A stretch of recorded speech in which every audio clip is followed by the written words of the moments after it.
So that's how society, mainly younger people, think about older people. And right now, I focus more on older people themselves. So that's more related to well-being, family relationships, and social activities. All right, let's talk about the Texas Aging and Longevity Center. So today, we'll focus on these key questions. Why are we doing this? What do we plan to do? Who is doing this together with us? And of course, what kind of center is this? So first, why Texas? And what's the role Texas plays in the aging society? The percent of aging population is increasing. I'm sorry for the font size. I should make it bigger. So because we live longer and fewer people are born, as we can see in this chart, the population of older people is continuously increasing. And by 2050, people aged 65 and older are expected to make up 1/5 of the population. So actually, every day, the population of the United States, including Texas, is getting older. And the Census Bureau announced that it projects there will be more older people than children in the United States by 2035, which is about 15 years later. And the aging population is increasing regardless of race and ethnicity. Apparently, the Hispanic population is experiencing a more rapid increase, which is represented by this line, but the general trend for people are the similar. So in summary, we are going into a worldwide aging society, which can pose important challenges to Social Security, Medicare, and a host of state and local programs. So here in Texas, the Texas Aging and Longevity Center aims to build up a network to support aging-related research and older people. Our missions focus on three aspects, which are optimization, prevention, and support. So first, what is optimization? Optimization is, to put it in a simple way, making aging as good as we can. And this is a concept originated from successful aging, which means to make adjustments as needed in order to continue living as independently and actively as possible. So I'd like to show you this short video talking about optimization and successful aging. And let me know if you can hear the video sound.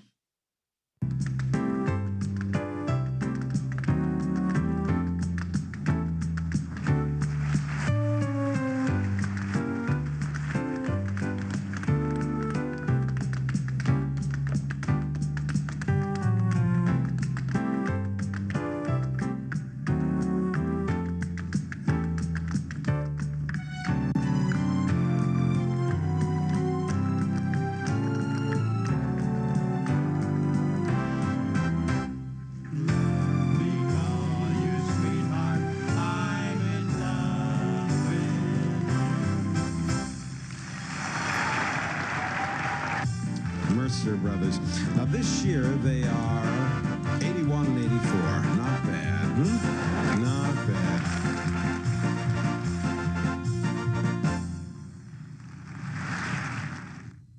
For some 25 years, I have conducted psychological studies on human aging, on such topics as memory, intelligence, and wisdom, in what is possible regarding the future of old age. Being dependent involves both gains and losses.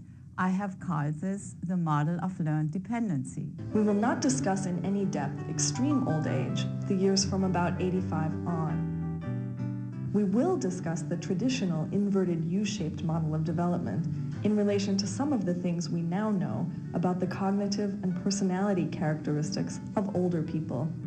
We will then look at a model of adaptive successful competence, SOC, and the psychological components that go into creating individually satisfying life situations for older people.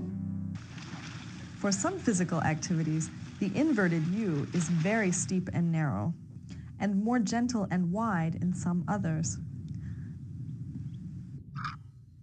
In intellectual functioning, some components have an early peak, and others continue to evolve longer. These tests measure the mechanics of intelligence, that is, speed and accuracy of information processing. In these tests, the performance peak is early in life. Their apex is in early adulthood, and the decline starts, on average, between age 30 to 40, and sometimes even earlier. Come on. The first, which they term fluid mechanics, is subject to age-related losses after a certain early peak. The fluid mechanics are largely biologically based, like the hardware of the brain. The second kind of intellectual functioning, labeled crystallized pragmatics of cognition, can continue to grow in healthy old age.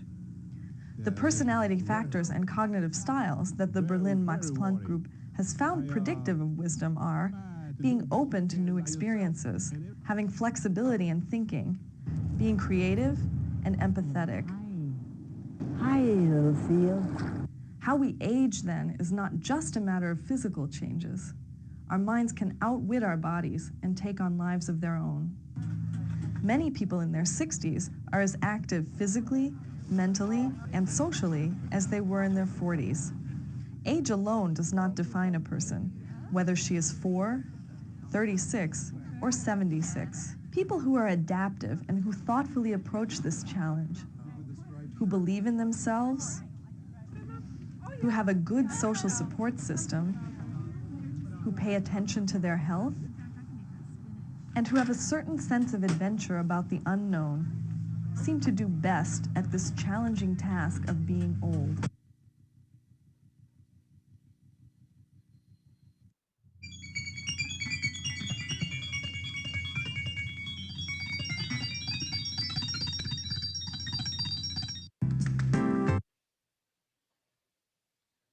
Okay, so again, it's extremely important for us to think about optimization because people are living longer and we are more and more concerned about the quality of life instead of simply how long it is.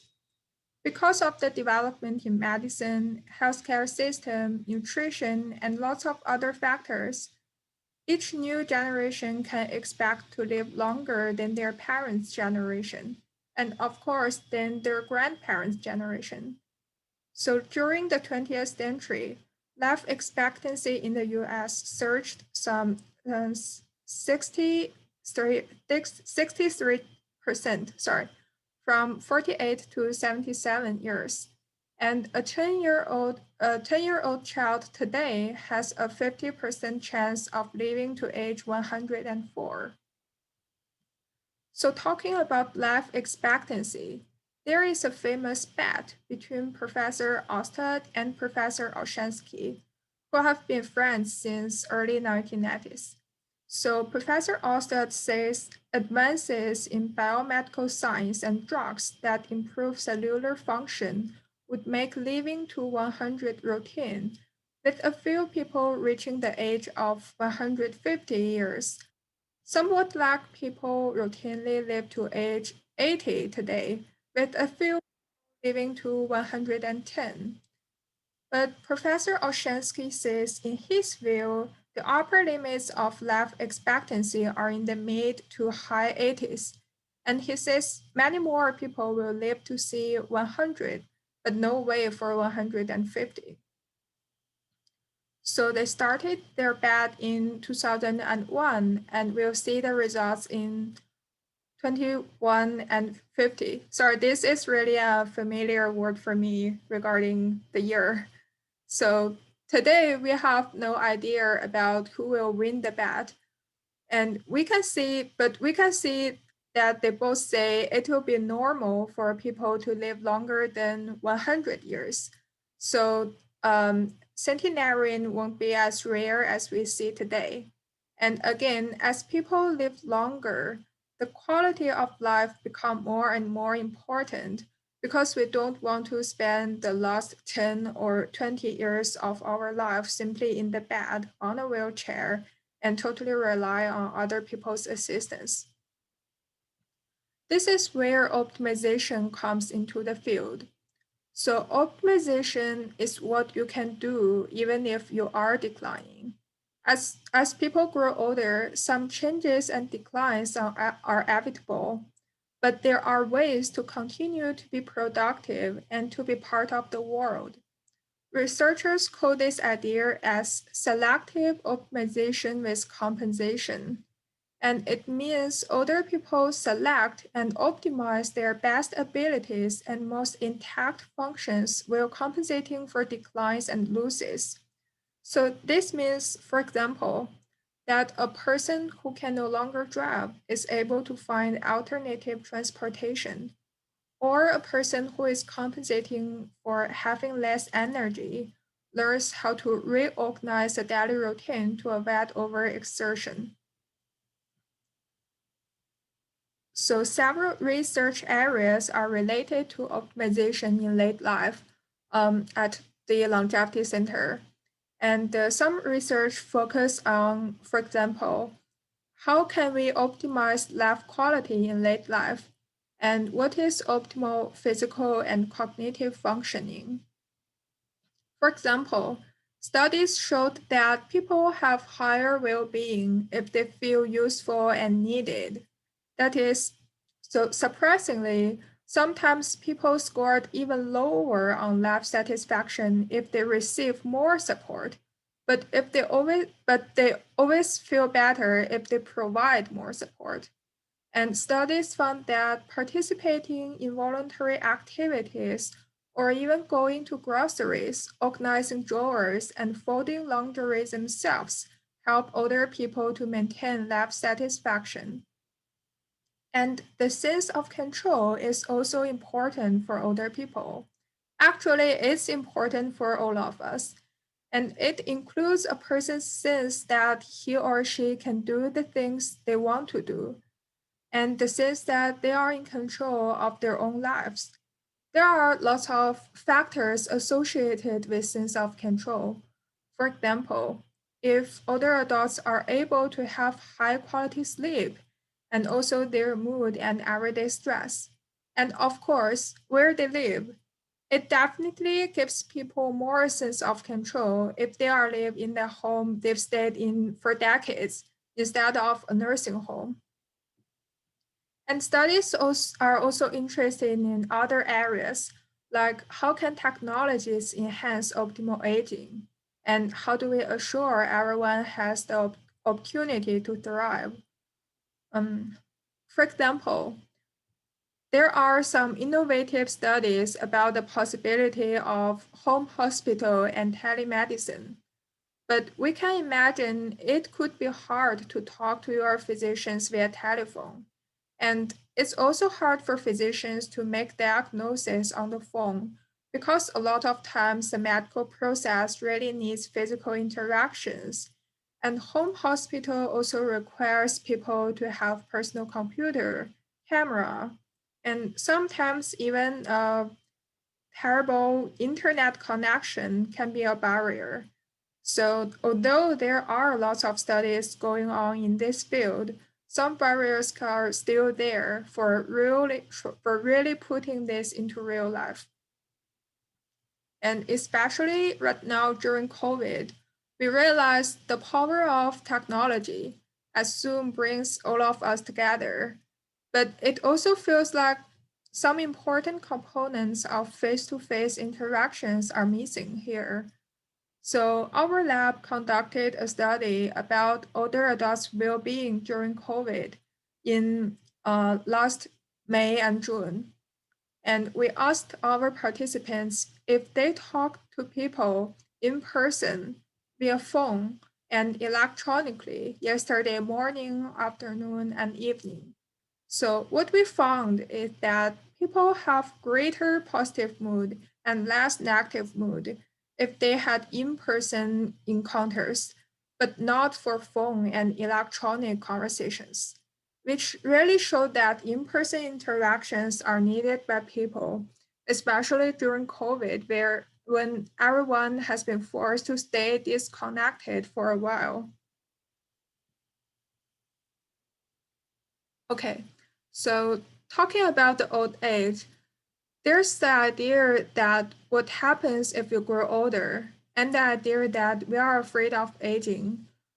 People are afraid of isolation. They are afraid of declines. They are afraid of the lost beauty. And what research shows is that these fears are both misplaced and they are not the main or dominant things happening over time. And actually, there are things we can do earlier to make the life better when we are older. So the Longevity Center also has a mission of prevention. There are plenty of studies going on related to prevention of declines. And the key questions here are, how do we prevent early life risks for problems in old age? What can we do in midlife to prevent declines in old age? And what health behaviors will prevent these declines? For example, the ability to move around freely is essential for everyday life. But when we age, mobility can slowly decrease, and it can get difficult for older people to do common activities like walking. So, what can be done to prevent inactivity as we grow older? Physical exercise can benefit older people in this perspective, of course, and outdoor activities are especially good for people, both physically, cognitively, and emotionally. In the study I just mentioned before, which is related to how older people are doing during COVID, we also asked some questions related to everyday activities. Um, and we found that people have a better mood if they went out for exercise, but not for groceries. Because as you can imagine, going to the groceries during COVID is a different thing. It can be really stressful, and lots of times people just go to HEB, Randall's, and grab things they want as quickly as possible and then leave without talking to others. And some life factors are beyond a person's control, but others are controllable. Related to the physical aspect, vaccines are especially important for older people. As you get older, you are more likely to get diseases like flu, pneumonia, and shingles, and to have complications that can lead to long term illness and hospitalization. And of course, society's awareness of this has been risen because of COVID. Other things that contribute to longer life expectancies, including eating a healthy diet that is rich in plants and nuts, staying physically active, not smoking, and consuming moderate amounts of alcohol, tea, or coffee are also reported to be beneficial to leading a long life. Studies also found some personality factors are related to a healthy life. For example, being conscientious and prioritizing happiness. And another really important factor is to have a strong social support network. Studies continuously show the benefits of having a strong social network because social isolation and loneliness are really prevalent problems for older people, especially for widowed people. Life could be really lonely if there's no friends or families around. And actually, what studies found is the quantity and quality of social contacts are both important. That is, sometimes what we want are not as much social contacts as possible, but high quality social contacts where we can freely talk about what we want. Social isolation is disturbing in this regard, and it becomes question about what will happen. In those cases, one of our goal is support. So some loss and some changes are inevitable. And how do we support people as they grow, as they go through this? And what can we do to offer the meaning, happiness, and the quality of life? So this has been another area of the Aging and Longevity Center's goal that we are trying to accomplish. We have a variety of things that are going on for younger adults and for older adults in terms of education. And then we have a great amount of research going on in this campus from the point of view of understanding how the aging population is changing, how the brain is changing, and the way in which we can use technology and enhance aging, such as having a curative conversation on Zoom or telehealth or other ways improving our experiences in late life. And to support aging-related research and to facilitate discussions related to this topic, we are inviting a variety of scholars to the Longevity Center. The talks cover specific topics, for example, social ties, cognitive functions, family relationships, public policy, as well as neurological development. And the next few slides are more related to UT students. So I know most of you are probably not at schools anymore. So I'll just talk about this quickly. So we have a large teaching mission, and so we have the graduate portfolio in aging and health, which is the graduate training component of the aging network. And there's also a graduate student council where students from different departments who's interested in aging-related topics come together monthly and talk about their research and studies. So if you have families or friends who's at UT and interested in aging, this is a great place to go. And if you are not at the university anymore, we also have talks that are open to the public. This semester, we are doing the Aging and the Arts series. We've had a discussion on composers growing older, in which we talked about composers like Bach and Ravel, and musicians like John Lennon. Last month, we also collaborated with the Blanton Museum to host a discussion on art, creativity, and aging well. So next month, May the 20th, Dr. Anna Busting is coming here to give a presentation about creative care. This talk is also open to everyone, and I can put the Zoom link in the chat box later or send it to the Capital City Village team. And of course, lots of organizations and agencies are up here, and we also collaborate with nationwide and Texas-based nonprofit organizations to develop research as well as provide support to the aging population. So finally, I'd like to introduce our wonderful team.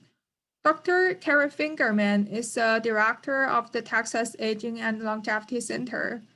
She has a background in psychology as well as human development and family science, and her research focuses on older people's everyday social activities, their well-being, and also intergenerational relationships. The co-director, Deborah Amberson, her expertise is in sociology, and she studies health disparities between different racial and ethnicity groups. She also studies stress, social ties, and other factors that influence population health. And the governance committee also has a variety of background, with professors coming from public affairs, neuroscience, sociology, pharmacy, and nursing. And again, we hope to bring people with diverse background to the Longevity Center and build an environment where we can have interprofessional discussions and try to tackle real life and research questions together with expertise in a variety of fields. And finally, I'd like to share the ways to connect with us. So first, please join our listserv. We send lecture and activity information to our listserv, and you can email us at this address to join the listserv. The email address is listed here, aging@austin.utexas.edu, and I'll also put it in the chat box. And again, for UT graduate students, the portfolio in aging and health is offered, and the students can find specific requirements on the longevity website. Yeah, please also check our website listed here. Except for lecture and research related information, we also have links to other centers and resources that are related to aging, which may be helpful to you. And we highly recommend you reach out to us by email if you have more specific questions, and then we'll be able to connect you with other centers or ongoing research that are related to older people. Thank you, and I'm happy to take questions. I'll stop sharing my screen. I have several questions. When was the center established? It was established 3 years ago. Okay, I So hadn't heard about it until heard about this. I was familiar with the other supporters that you mentioned, Austin Up and Aging 2.0, but I hadn't heard about this. Do you have any association with the School of Social Work at UT? yeah, we have associations with the School of Social Work, and actually some professors that are doing studies with the Longevity Center, they are also from the social work school. What about how big is the enrollment in the school? In the center? So actually, the center, although it's newly founded, I'd say, but there are lots of professors that are enrolled in the studies of the center. So I can't say the exact number of it, but I'm pretty sure, like because people are from different departments I just showed. So yeah. The reason I'm asking is we're always looking for interns. Okay. So is there any requirement to do an internship or volunteering? I think the center right now is mainly working with UT students, but I can check with the director of the Longevity Center and probably send you more information about that. Yeah, we're always looking for interns to work with us that can help out. Sue Hoffman is a School of Social Work alumni emeritus and has worked with them to obtain us some interns before. Yeah, I believe lots of students are interested in working here. Okay, I'll shut up. Sue, what do you have to say? Shirley. Yes, thank you so much for your presentation. I appreciate no problem. Shiyang. Yeah, my question was, to understand, you're a freestanding center in the School of Liberal Arts, is that right? So, actually, yeah, the center is affiliated with Population Research Center. So okay, a Population Research Center. Okay, that explains it. So you understand all that, Sue, right? More or less. Some days more, some days less. No, and I really like what you're talking about with the although it's a little scary, the arc of optimization, the arc of cognitive peak and the drop.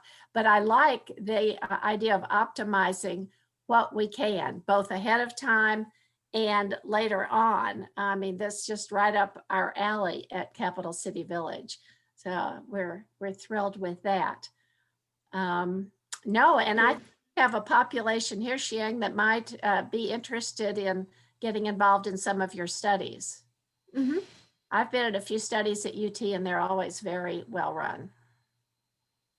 Oh, you mean like researchers or Subjects. yeah, got you. Got it.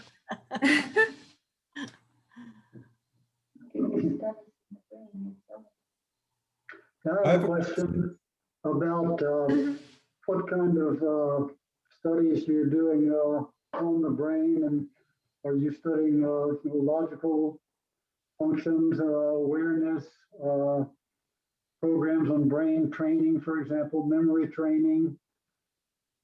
Do you do anything like that?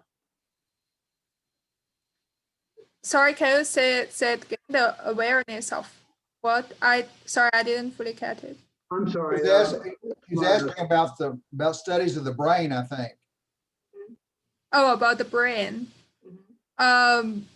So I don't think I'm an expert in this field because I mainly studied like psychology or sociology, those aspects. But I know there are centers, they are more interested in like neurology and things related to the brain. And I can probably send those centers' website to you.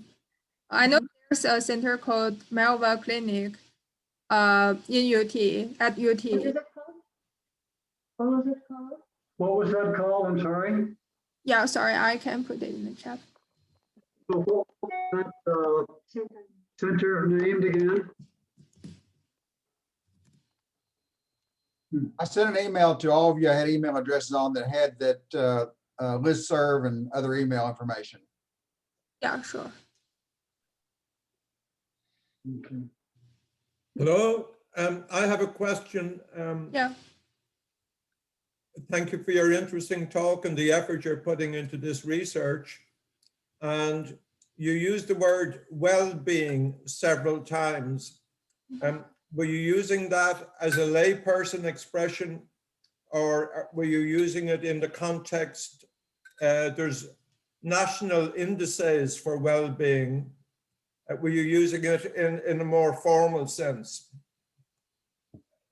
Yeah, good question. So this is a really good question. And actually the concept or standard for well-being also varies between different fields. So probably psychologists, they have measures of well-being, and sociologists have different measures of well-being. So basically some simple questions asking for people's well-being is like how do you feel about your day? Like how satisfied are you with your life right now? So I think those are the measures we are mainly using in our study, but it's possible that people from other fields are using different items or measures, I would say. And are you working on facets of aging that would improve well-being? Mm-hmm. Yeah. So for our lab's research, we are interested in factors that are associated with well-being. So for example, social contacts and family relationships. So what we are doing is we ask questions to older people. So, and we also let some participants to wear a sound recorder. So that sound recorder can be activated every 7 seconds during 7 seconds every 30 seconds. So that means it can record what people say and also the environment sound.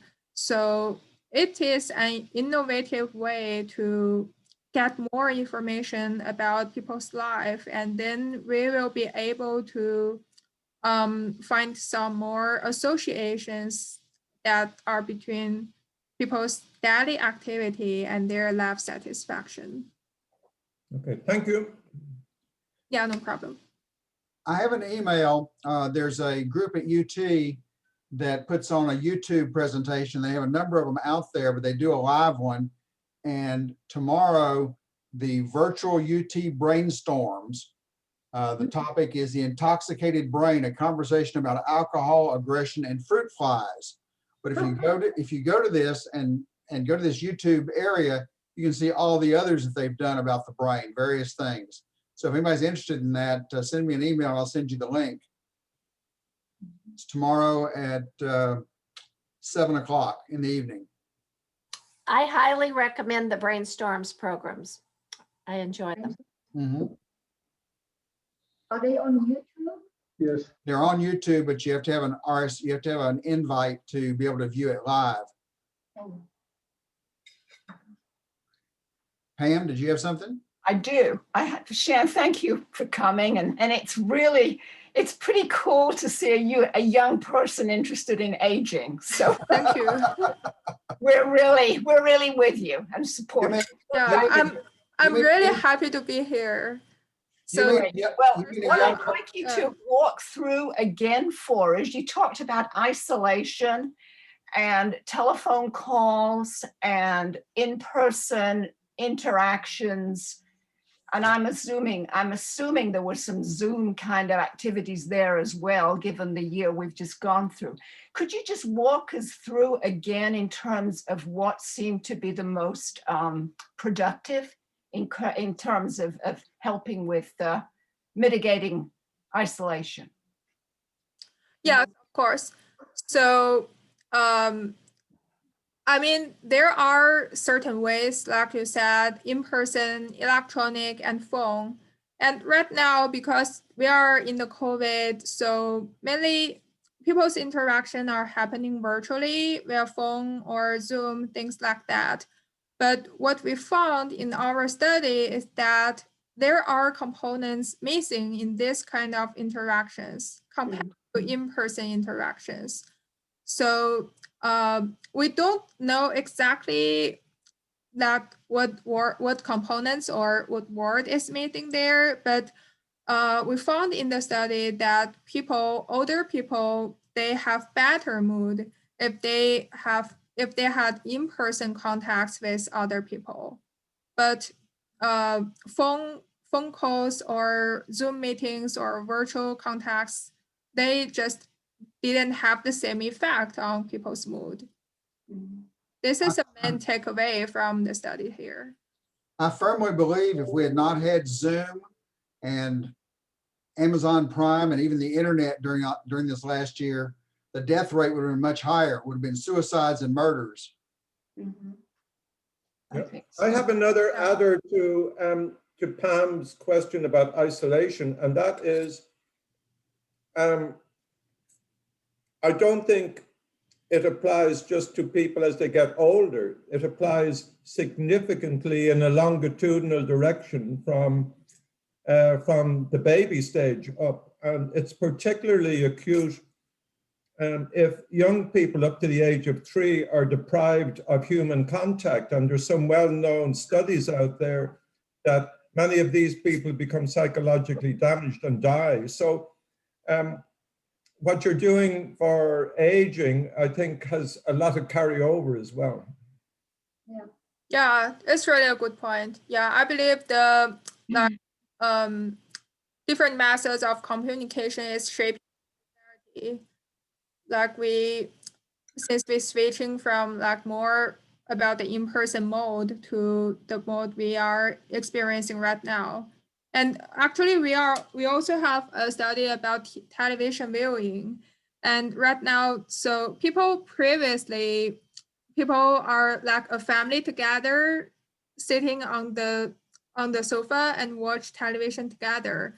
But right now, it's more like people are on their own cell phones and stay in their own rooms and just in the virtual world, talking to their friends online instead of being together as family and having more in-person connections. Well, socialization is critical to older people, and also a feeling of contributing. Well, rather than- Stanley, you're 2/3 of the way to 150. Yeah, I thought about that when she was talking about 150. It's very difficult to imagine living 50 more years, but I guess So it's I have possible. some Irish humor. I said to my wife, Elizabeth here, hey, Elizabeth, will we set a goal to get you to 116? No, God, no. And she said, please don't. Pam, you said you were surprised to see or pleased to see someone young interested in the aging. That's directly proportional to whether they're mentioned in the will or not. Yeah. Always have to put $1 in there, don't you? Just saying. Oh. We have to tease. Index. Yeah, so I, Well, but in person, I agree with you, it's so much better. And that I do miss. Well, I used the excuse to help people with Zoom this last year to get some personal contacts, thanks to Viv and Stan and various other people. So that helped me a lot. That was a terrific help, Rick. Well, I would have never helped gotten me on the too. computer if I hadn't had you to help me. I had not been on the computer until last April when this pandemic thing came up, and then Rick saved it all for me. It was also I could be with you, Viv. Shiyang, excuse me, I have a question. Is TOLF doing any research concerning issues around the short-term memory? oh yeah, the short-term memory. Yeah, I don't think my research is particularly related to that, and I'm afraid of what I say about that will be misleading. So probably let me check with other members in the Longevity Center, and I believe there are people doing research related to that. And then I can probably get back to you by email if that's okay for you. Yes. That's great, thank you. No problem. We have a number of us have a friend who is just entering into a dementia situation, and she's hooked up with the UT Medical School, and they've actually inserted some probes into her brain with wiring that runs into a device under her collarbone to try to short circuit the surges that wipe out memory. And so it's a 5-year study, and she just started into it. And we're certainly hoping to hear that has good effects. Yeah, of course. That sounds like a really innovative way. I actually, I just put the Aging Longevity email and the website in the chat box. So if you're interested in joining, the listserv, you can email us at this address. Cool. Okay, I think anyone else have any questions? Okay, Thank you so much. That was so. this was really good. Thank you very, very much. Thank you. Thank you for having me. Thank you. Yeah, We'll come do it back. again. Come back and talk again.